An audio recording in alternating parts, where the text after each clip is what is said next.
arrêté mardi dernier lorsqu'il couvrait une conférence de presse du procureur de la République. Le journaliste Pape Birame Bigué Ndiaye est la 17e personne à tomber dans le cadre de l'enquête sur l'affaire Pape Cheikh Diallo. Le reporter de la RTS est poursuivi pour l'association de malfaiteurs, transmission du volontaire du VIH, mise en danger de la vie d'autrui, blanchissement de capitaux. À l'instar de ses co-accusés, il a été soumis à un test de dépistage du sida. Bonne nouvelle, d'après Libération, celui-ci est devenu négatif. Pape Birame Bigué Ndiaye n'est donc pas porteur du virus. C'est le cas de 4 autres suspects dont les tests sont également revenus négatifs. Contre les 12 restants, dont l'animateur Pape Cheikh Diallo, sont déclarés séropositifs.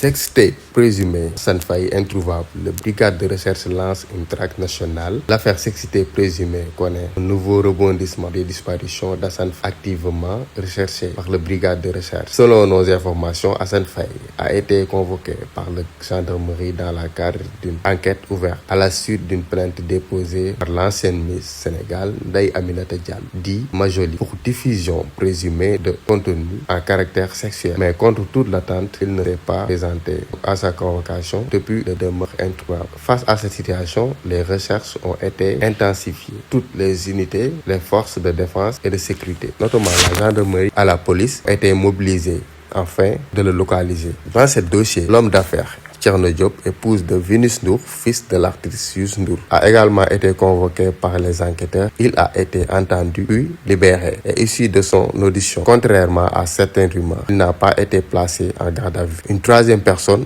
serait citée dans cette affaire sensible. À ce stade, aucune communication officielle détaillant les qualifications pénales retenues ont été publiées. L'enquête se poursuit et pourrait connaître de nouveaux développements dans les prochaines heures.